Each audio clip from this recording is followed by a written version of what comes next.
बिस्मिल्लाहिर्रहमानिर्रहीम अस्सलाम वालेकुम। आज फिर से हम एसएसटी की जनरल कैटेगरी है उसके पास पेपर सॉल्व करेंगे। जो पिछली मैंने वीडियो अपलोड की है उसका ये पार्ट सेकंड है। ठीक है, इसमें भी बहुत ही इंपॉर्टेंट क्वेश्चंस हम देखेंगे। देखिए, हम इस पास पेपर को जब भी सॉल्व कर रहे हैं ना, इसमें हम जीके, पाकिस्तान स्टडीज़, इस्लामियात, करंट अफेयर ये क्वेश्चंस देख रहे हैं। ठीक है, हम इंग्लिश को और मैथ को जो है ना स्किप कर रहे हैं, वो हम दूसरी वीडियोज़ में देखा करेंगे। ठीक है, तो चलिए आज की वीडियो शुरू करते हैं। Liaquat Ali Khan joined All India Muslim League in. Liaquat Ali Khan जो कि पाकिस्तान के पहले प्राइम मिनिस्टर थे और इनको 1951 में कत्ल कर दिया गया था। ये इन्होंने जो है वो ऑल इंडिया मुस्लिम लीग कब ज्वाइन की थी? तो उसका सही ऑप्शन है ऑप्शन ए 3। 1923 में जो है लियाकत अली खान ने all India Muslim league join की थी। कुछ और क्वेश्चन आ जाते हैं कि कायदे आज़म ने कब ज्वाइन की थी? तो कायदे आज़म ने 1913 को ज्वाइन की थी। और फ़ातिमा जिन्ना ने कब की थी? उन्होंने की थी 1939 में। 1939 में फ़ातिमा जिन्ना ने all India Muslim league join की थी। और 39 में एक और वाक़या हुआ था, वो था वर्ल्ड वार 2 हमारी शुरू हुई थी, जो कि 1945 में ख़त्म हो गई थी। ऐसे चीज़ों को रिलेट करके याद करें। ठीक है, अगला क्वेश्चन है the draft of Lahore resolution was moved by. Lahore resolution, जिसे हम पाकिस्तान रेजोल्यूशन भी कहते हैं, उसका ड्राफ्ट किसने मूव किया था? ठीक है, तो उसका सही ऑप्शन है ऑप्शन सी AK फजलुल हक। AK फजलुल हक ने ड्राफ्ट मूव किया था annual session of all India Muslim league में लाहौर रेजोल्यूशन का। ठीक है, AK फजलुल हक कौन थे? वो थे chief minister of undivided Bengal. जब बंगाल हमारे साथ हुआ करता था, ठीक है, जिसे हम ईस्ट पाकिस्तान कहते थे, उस वक्त के ये चीफ मिनिस्टर थे AK फजलुल हक। ठीक है, लाहौर रेजोल्यूशन कब हुआ? वो हुआ 23 मार्च 1940 को। और बंगाल हमसे कब अलग हुआ? वो हुआ 1971 को। अगला क्वेश्चन है इन 1971 शेख मुजीबुर रहमान लॉन्च द।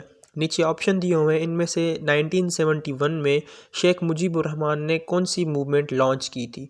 तो उसका सही ऑप्शन है option c non cooperation movement. ठीक है, क्योंकि जब इलेक्शंस हुई थी 1970 की, तो इनकी अवामी लीग जो है वो अक्सरियत लेकर कामयाब हुई थी। भुट्टो साहब की PP वेस्ट पाकिस्तान में कामयाब हुई थी और इनकी ईस्ट पाकिस्तान में अवामी लीग। लेकिन सीट्स के हवाले से इन्होंने ज़्यादा सीट्स जीती थी, तो सेंटर में गवर्नमेंट इनकी बननी थी। लेकिन भुट्टो साहब और जनरल जो हमारे यहया खान है, उन्होंने ऑपरेशन स्टार्ट कर दिए ये वो, तो इन्होंने जो है गुस्से में आकर नॉन कोऑपरेशन मूवमेंट भी स्टार्ट कर दी और 6 पॉइंट एजेंडा भी इन्होंने ही दिया था। अगला क्वेश्चन है Pakistan first ever Chinese language weekly newspaper was. Pakistan में जो है चाइनीज़ लैंग्वेज का पहला न्यूज़पेपर, वीकली न्यूज़पेपर जो अनाउंस हुआ था, उसका नाम क्या है? तो उसका सही ऑप्शन है ऑप्शन डी हुआ शेंग। इनके चाइनीज़ नेम ऐसे ही होते हैं, हुआ शेंग, शिंग चेंग, ऐसे इनके नाम होते हैं। इनको सही तरीके से याद कर लें। यह क्वेश्चन SPSC के STS में पूछा गया है। ठीक है, जनरल कैटेगरी में। और एक और क्वेश्चन आ सकता है कि पाकिस्तान में जो डान न्यूज़पेपर चलता है उसका फाउंडर कौन है? तो उसका फाउंडर है कायदे आज़म मोहम्मद अली जिन्ना। अगला क्वेश्चन है what is the total membership of NATO. NATO के टोटल मेंबर कंट्रीज़ कितने हैं? नेटो का फुल फॉर्म है नॉर्थ एटलांटिक ट्रीटी ऑर्गेनाइजेशन। इसके टोटल मेंबर्स कितने हैं? उसका सही ऑप्शन है ऑप्शन डी 30 इसके मेंबर हैं नेटो के। और ये फॉर्म कब हुई थी नेटो? ये फॉर्म हुई थी 1949 में। ठीक है, 4 अप्रैल 1949। और इसका हेडक्वार्टर कहाँ पर है? वो है ब्रुसल्स में। ब्रुसल्स जो कि बेल्जियम का कैपिटल है। ठीक है, और एक और क्वेश्चन आ जाता है कि कौन सा मुसलमान मुल्क, वाहिद मुसलमान मुल्क जो है नेटो का मेंबर है? तो वो है हमारा तुर्की। ठीक है, तुर्की हमारा नेटो का मेंबर है। और तुर्की का कैपिटल क्या है? वो है अंकारा। ठीक है, और उसकी करेंसी क्या है? Turkish lira. एक और क्वेश्चन आ सकता है कि रिसेंट कौन सी कंट्री है जिसने जो है नेटो को ज्वाइन किया है? तो वो है नॉर्थ मैसेडोनिया। नॉर्थ मैसेडोनिया ने 2020 में जो है वो नेटो को ज्वाइन किया है। 2020 के हवाले से एक और क्वेश्चन आ सकता है कि 2020 में यूरोपियन यूनियन को किसने लेफ्ट किया था? तो वो थी हमारी यूके ने लेफ्ट किया था यूरोपियन यूनियन को। ठीक है, अगला क्वेश्चन है Deosai national park is present in Pakistan region of. Deosai national park Pakistan के किस रीजन में लोकेटेड है? तो उसका सही ऑप्शन है ऑप्शन बी गिलगित बल्तिस्तान। अगला क्वेश्चन है newly elected president of Zimbabwe is. Zimbabwe का जो न्यूली इलेक्टेड प्रेसिडेंट है उसका है ऑप्शन बी इमरसन एम ननगावा। ठीक है, इनके जो नाम है वो ऐसे ही डिफ़िकल्ट होते हैं, हमें बहुत डिफ़िकल्ट लगते हैं। ठीक है, तो जिम्बाब्वे का न्यूली इलेक्टेड प्रेसिडेंट यही है, ऑप्शन बी। जिम्बाब्वे का जो है वो कैपिटल है हरारे और जिम्बाब्वे की करेंसी है जिम्बाब्वेन डॉलर। अगला क्वेश्चन है the commandment for observing fast has been mentioned in which सूरे। रोज़े रखने का हुक्म सूरत कुरान में किस सूरे में दिया गया है? ठीक है, तो इसका सही ऑप्शन है ऑप्शन बी अल बकरा सूरत में ये कमांडमेंट दिया गया है कि आपको रोज़े रखने चाहिए। रोज़ा जो है वो अपने जिस्म की खैरात होता है। ठीक है, अल बकरा सूरत में ये मेंशन है, अल बकरा जो कि कुरान पाक की सबसे लंबी सूरह है। अगला क्वेश्चन है Injeel was revealed on the prophet. Injeel जो एक आसमानी किताब है हमारी, वो कौन से हमारे प्रॉफिट पर नाजिल हुई थी? तो उसका सही ऑप्शन है ऑप्शन ए प्रॉफिट ईसा अलैहिस्सलाम। हज़रत ईसा अलैहिस्सलाम पर इंजील नाजिल हुई थी। इंजील जिसे हम बाइबल भी कहते हैं, बाइबल के नाम से पहचानते हैं।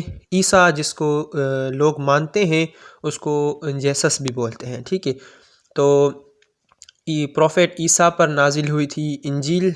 ठीक है, और तौरात जो है वो नाजिल हुई थी हज़रत मूसा पर। ज़बूर नाजिल हुई थी हज़रत दाऊद अलैहिस्सलाम पर। और जो हमारी आखिरी किताब है कुरान मजीद वो नाजिल हुई थी हमारे प्यारे पैगंबर हज़रत मोहम्मद सल्लल्लाहु अलैहि वसल्लम। अगला क्वेश्चन है which of the following battles of Islam has its name in Quran as a surah title. इस क्वेश्चन का सिंपली मकसद ये है कि इस्लाम की तारीख में जितने भी जंगें हुई हैं, ठीक है, उनमें से कौन सी जंग का जो नाम है उसके नाम से मैचिंग में एक कुरान मजीद में एक सूरह का टाइटल है। ठीक है, कुरान मजीद में ऐसी कौन सी सूरह है जिसका नाम एक जंग का नाम है? ठीक है, तो उसका सही ऑप्शन है ऑप्शन डी अल अहज़ाब। अगला क्वेश्चन है sir Syed Ahmad Khan established dash. नीचे ऑप्शन दिए हुए हैं, इनमें से सर सैयद अहमद खान ने कौन सी चीज़ जो है इस्टेब्लिश की थी? तो उसका सही ऑप्शन है option D all of these. ठीक है, सर सैयद अहमद खान ने नीचे ऊपर जो ऑप्शन दिए हुए हैं इनमें से सारी चीज़ें जो है उन्होंने खुद इस्टेब्लिश की थी। ठीक है, साइंटिफिक सोसाइटी सर सैयद ने इस्टेब्लिश की थी 1864 में। MAO कॉलेज जो है वो इस्टेब्लिश किया था 1875 में। और जो स्कूल एट गाज़ीपुर है, गाज़ीपुर में एक स्कूल बनाया था 1863 में। एक और क्वेश्चन आ सकता है कि सर सैयद ने सबसे पहले स्कूल कहाँ बनाया था? तो वो बनाया था मुरादाबाद में 1859 को। सर सैयद अहमद खान 1817 में दिल्ली में पैदा हुए थे और 1898 में जो है वो वफ़ात पा गए थे। अगला क्वेश्चन है Jallianwala Bagh incident took place in the city of. देखें, जलियांवाला एक बाग में इंसिडेंट हुआ था, वो आपको बाद में बताता हूँ। इस क्वेश्चन में पूछ रहा है कि वो किस सिटी में हुआ था। तो उसका सही ऑप्शन है ऑप्शन डी अमृतसर। अमृतसर एक सिटी है इंडिया का, उसमें जो है वो ये इंसिडेंट हुआ था। बेसिकली क्या हुआ था, मुसलमान जो है वो पीसफुल प्रोटेस्ट कर रहे थे अगेंस्ट रोवलेट एक्ट। ठीक है, 1919 में। तो क्या हुआ, जो ब्रिटिश का एक आर्मी ऑफिसर था उन्होंने क्या फायर खोल दिए, फिर काफ़ी सारे लोग मारे गए, काफ़ी सारे लोग ज़ख्मी हुए थे। ये कब हुआ था? 1919 में। अगला क्वेश्चन है Allama Iqbal buried in the city of. Allama Iqbal कौन सी सिटी में दफन हुए हुए? ठीक है, तो उसका सही ऑप्शन है ऑप्शन ए लाहौर। लाहौर में बादशाही मस्जिद के ठीक सामने जो है अल्लामा इकबाल दफन है। जो बादशाही मस्जिद है वो बनाई थी औरंगज़ेब आलमगीर ने, जो कि 6वां मुग़ल एम्पायर था। ठीक है, अगला क्वेश्चन है Pakistan national animal is. Pakistan का कौमी जानवर कौन सा है? तो उसका सही ऑप्शन है ऑप्शन सी मारखोर। ये जो पाकिस्तान के नेशनल जो भी थिंग्स हैं ना, इनको आप अच्छे तरीके से याद कर लें क्योंकि ये हर टेस्ट में पूछे जाते हैं। कभी कभार पूछा जाता है पाकिस्तान का जो है वो नेशनल गेम कौन सी है, हॉकी। पाकिस्तान की नेशनल वेजिटेबल कौन सी है, लेडी फिंगर। पाकिस्तान की जो है वो नेशनल ड्रेस कौन सी है, वो है शलवार कमीज़। पाकिस्तान की ऐसे जो है ना पूछे जाते हैं। पाकिस्तान का नेशनल फ्रूट कौन सा है, गावा। ऐसे जो भी नेशनल थिंग्स हैं ना, आप उनको अच्छे तरीके से याद कर लें, ये भी पूछे जा सकते हैं। अगला क्वेश्चन है Pakistan largest boundary is with. Pakistan की लार्जेस्ट बाउंड्री लाइन है वो किस के दरमियान है या किसके साथ है? ठीक है, तो उसका सही ऑप्शन है ऑप्शन बी अफ़गानिस्तान। पाकिस्तान की सबसे लार्जेस्ट बाउंड्री लाइन है वो अफ़गानिस्तान के साथ है। ठीक है, जो जिसे हम ड्यूरेंट लाइन भी बोलते हैं। ये कब बनाई गई थी? ये बनाई गई थी 1893 में। अगला क्वेश्चन है Lahore resolution was passed in the open space of. Lahore resolution किस जगह पर पास हुआ था? इसका सिंपली मकसद ये है इस क्वेश्चन का। तो उसका सही ऑप्शन है ऑप्शन सी, मिंटो पार्क में जो है लाहौर रेजोल्यूशन पास हुआ था। मिंटो पार्क जिसे आज हम मौजूदा दौर में इकबाल पार्क के नाम से भी जानते हैं। अगला क्वेश्चन है which is the highest court of Pakistan. Pakistan की सबसे हाईएस्ट कोर्ट कौन सी है? तो उसका सही ऑप्शन है option c, supreme court is the highest court of Pakistan. आपको ये लग रहा होगा कि मैं अपने हाथ से क्वेश्चन बनाकर आपको बता रहा हूँ, लेकिन नहीं, मैंने ये क्वेश्चन जो है वो SPSC के जो है ना SST के अपलोड हुए थे गूगल पर। एक वेबसाइट पे मैं गया, वहाँ से मैंने उठाए, ठीक है। बेसिकली क्या होता है, लोगों ने काफ़ी IBA के पेपर देखे हुए हैं ना, PST JEST के जो पेपर हो गए हैं, और अभी IBA ने जो STS की ग्रेजुएशन बेस की टेस्ट ली है, बनिस्बत IBA के दूसरे जो भी इंस्टीट्यूशंस हैं ना वो इजी टेस्ट निकालते हैं। IBA बहुत टफ निकालता है टेस्ट, ठीक है। SPSC तो बिल्कुल इजी टेस्ट निकालती है, क्योंकि SPSC की ये एक पॉलिसी है कि टेस्ट के बाद वो इंटरव्यू लेते हैं, ठीक है। तो इस वजह से जो बच्चे पास करके आते हैं ना, उनसे फिर इंटरव्यू लिया जाता है, फिर जो अहल होता है उसको ही अपॉइंट करते हैं। अगला क्वेश्चन है dash was the second women to embrace Islam. इस्लाम की तारीख में दूसरी कौन सी औरत है जिसने सबसे पहले इस्लाम कबूल किया था? पहली तो हज़रत खदीजा रज़ी अल्लाह तआला अन्हा है, ठीक है, जिन्होंने सबसे पहले औरतों में इस्लाम कबूल किया था। लेकिन दूसरे नंबर पर कौन है? तो उसका सही ऑप्शन है ऑप्शन डी, हज़रत लुबाबा बिनते हारिस रज़ी अल्लाह तआला अन्हा। पहला तो हम पढ़ लेते हैं, लेकिन दूसरा नहीं पढ़ते। देखिए SPSC में भी दूसरे का पूछा गया है। ऐसे क्या करें, आप पहला से दूसरा और तीसरा लाजमी पढ़ा करें हर चीज़ का। अगला क्वेश्चन है वो is current leader of Afghan Taliban. Afghan Taliban जो है उनका करंट लीडर कौन है? अफ़गानिस्तान जो कि हमारा पड़ोसी मुल्क है, लैंड लॉक कंट्री है एशिया का, जिसे हम ग्रेवयार्ड ऑफ अम्पायर्स या ग्रेवयार्ड ऑफ मुग़ल अम्पायर्स भी कहते हैं। ज़हीरुद्दीन बाबर जिसने मुग़ल अम्पायर का क़याम किया था सब कॉन्टिनेंट में, वो भी वहीं पर दफन है काबुल में। और अफ़गानिस्तान का कैपिटल है काबुल। अफ़गानिस्तान की करेंसी है अफ़गानी। और इस क्वेश्चन का सही ऑप्शन है ऑप्शन बी, हिबातुल्लाह अखुंज़ादा। अगला क्वेश्चन है after the assassination of Nadir Shah, Ahmad Shah Abdali declared himself as a king of.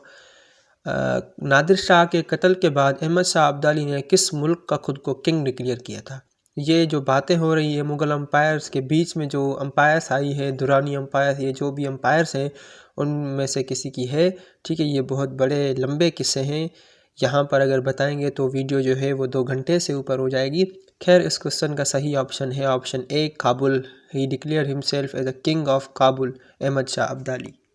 अगला क्वेश्चन है the prime minister of which of the following country quit his office first of all after the Panama paper leaks. हमारे मुल्क में या दुनिया में जहाँ भी एलीट क्लास जो है वो लोग रहते हैं जो कि बहुत ज़्यादा अमीर हैं, ठीक है, उनकी ओवरसीज़ या दूसरे ममालिक में जब कोई प्रॉपर्टी, कोई एसेट्स, कोई कंपनीज़ वगैरह, कोई भी जो भी चीज़ें उनके बिना टैक्स पे किए हुए जो भी चीज़ें होती हैं ना, वो जब एक्सपोज होती हैं उसे हम बोलते हैं पानामा लीक्स। ये नवाज शरीफ के साथ भी हुआ था, तभी उसको डिस्क्वालीफाई किया गया था, ठीक है। तो फिर इमरान खान आ गए थे। इस क्वेश्चन का सही ऑप्शन है ऑप्शन डी, आइसलैंड के प्राइम मिनिस्टर ने रिज़ाइन किया था अपने ऑफिस से, ठीक है। आइसलैंड जिसका कैपिटल है रेकजाविक, और जर्मनी का कैपिटल है बर्लिन, तुर्की का कैपिटल है अंकारा, USA का कैपिटल है वाशिंगटन DC। तो ये थी आज की बहुत ही इम्पोर्टेंट वीडियो, उम्मीद करता हूँ आपको पसंद आई होगी। अभी हम क्या कर रहे हैं, जो पास्ट पेपर है ना उनको सॉल्व कर रहे हैं। पास्ट पेपर सॉल्व करने से एक फ़ायदा होता है, हमें एग्जामिनर का जो है ना माइंडसेट का पता लग जाता है कि वो किन किन एरियाज़ को टच कर रहा है। अब आप बोलेंगे कि आप इतने क्वेश्चन बता गए हैं, अब इनमें से हमें अंदाज़ा कैसे होगा कि एग्जामिनर कौन कौन से एरियाज़ को टच कर रहा है? देखिए, जो भी क्वेश्चन मैंने आपको बताए हैं ना, उनसे रिलेवेंट जो भी क्वेश्चंस बनते हैं ना, यही तो आपको हिंट दिए है उन्होंने कि जो भी क्वेश्चन इनसे रिलेवेंट बन सकते हैं आप उन्हें बनाएं, आप उन्हें पढ़ें अच्छे तरीके से, ठीक है। इतने ज़्यादा भी नहीं है, कम भी नहीं है, ठीक है। मेहनत करनी पड़ेगी, अगर एक चीज़ हासिल करनी है तो उसके लिए मेहनत लाजमी करनी पड़ेगी। तो इस वीडियो को अच्छे तरीके से देखें, इससे जो भी एक्स्ट्रा इन्फॉर्मेशन बन सकती है आप बनाएं, वरना मैं भी वीडियोज़ अपलोड करता रहूँगा। अगर वीडियो आपको इन्फॉर्मेटिव लगी हो तो वीडियो को लाइक करें, चैनल को सब्सक्राइब करें। मिलते हैं अगली वीडियो में, तब तक के लिए अपना ख्याल रखिए। खुदा हाफिज़।